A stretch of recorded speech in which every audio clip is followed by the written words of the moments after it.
Basically, I was trained by the Poffo family. I used to live with Randy Savage, Lanny, his father, hell, his mother would do my hair, Angelo was there, and everything I learned in the wrestling business, probably the first 95% was the first 4 years in the business I got by staying with him. It's like I worked for the Maritimes for Emile Dupre because Paul Christie, I was working for Dick the Bruiser and the Old Sheik, and he would book me out to do TVs and stuff. And then I hooked up with Randy. They brought me into Maritimes for Dupre first time. And I was Hercules Samard. I was French Canadian, but I didn't know any words except wee wee, and that was it, you know. So I did that. And then Randy booked me down in Nashville for Nick Goulas. Then his father booked me into Mississippi for Frankie Kane, who's the great Mephisto. And Frankie gave me the name Rip Rogers.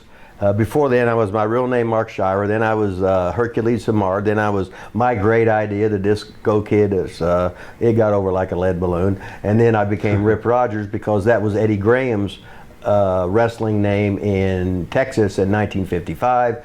And Mephisto, Frankie Kane, he said, "You remind me of Eddie Graham." I said, "Holy shit, that's good, right?" So I've been Rip Rogers since basically January 1st, 1979. So how did you run into the Poffos for the first time? Just the first time, this old carny named Don Pruitt got me booked for Nick Goulas down at like the Christmas Spectacular. Mm-hmm. So I was Lanny Poffo's tag team partner. And so Lanny knew who I was. And then Paul Christie was a personal friend of the Poffos for years. And they had worked together a lot, so he told me they was going to go to the Maritimes and whatever, blah, blah, blah. So he gave me Randy's number. So I called Randy up, and we hit it off, and blah, blah, blah.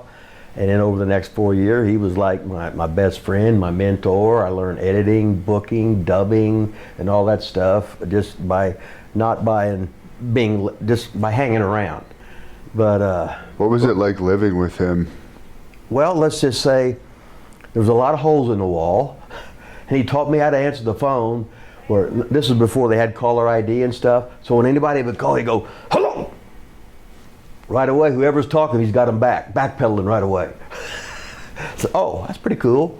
But he talked about it. Everything was psychological, of how to do this, how to that, and how he'd just stare a hole right through you and everything.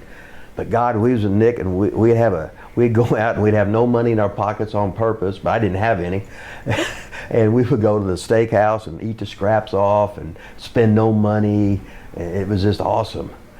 Yeah, he was really cheap, wasn't he? Well, you got to remember, Angelo was born in 1925, so grew up in the Great Depression.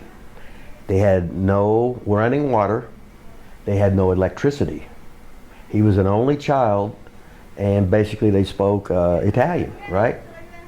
So here he was in this world, so he was determined he was going to provide. He was determined that his family was not going to have financial stress. So, and he was determined no matter what he made, he was going to put that money back for them for later. So he's just a hell of a father, a hell of a husband, and doing shit the way most people should be doing stuff. You know what I mean? So, and all the time I was so terrible, he never raised his voice to me. Which I'm a yeller and a screamer. But people, see, once they train under me, they know that it's all a rib. Guys are scared to death after a couple weeks. Say, "You're funnier than shit." I said, "Oh, yeah, it takes a while to figure it out." You know what I mean? Yeah. But like when you're coaching, some people you can coach, you can talk soft to them, but they don't get it. You yell and scream and cuss at them, and they remember that fucking thing the rest of your life. Can I cuss on here or not? Sure. Okay, I think that was my first one that slipped out, but I'm trying to be a good boy. So. Were you around when he first met Elizabeth? When I was there, Elizabeth worked at Sinte Sports Center, this huge complex for training. They had an actual wave pool and everything, and she worked at the front desk taking keys. Like when you come in, she'd take the key and hang it up, and she was a little bit heavy, and Randy and the women didn't get, he was like a little boy around women. When he would go into character, which the only time I saw him break character in his life was when his little dog died. And he just talked about his dog. He said, well, I guess I'll get me another one. You know what I mean? But he had the room, and he had the home plate. He had pictures of the dog up, and he got his new dog and named it Backup Dog. You know what I mean? Yeah. But he was, sometimes he would sort of like be a bully, but whatever reasons it was, they were his. He had demons, who don't? But he would give you, I think he would give you the shirt off his back. You know what I mean? And if you needed anything, I think he'd give it to you. You know what I mean?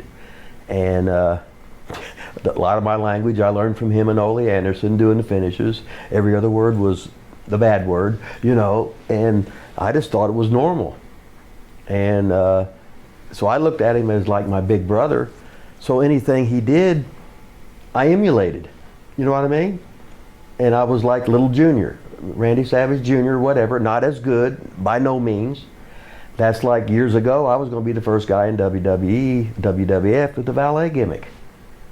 And then, but he got the gig. It was a total different thing. Like Elizabeth was the first female that was really pushed. You know what I mean? And then they made shitloads of money, tons of money, and whatever. Randy carried me the first how many years of the career, right? Yeah. Never in my life did I see him do anything choreographed. And now I heard, you know, him and Ricky Steamboat had a choreographed match, right? I never seen a WrestleMania thing in my life. I said, no, ain't no fucking, I don't believe that. And they said, yeah. I said, holy shit, he must have changed. I said, he obviously changed.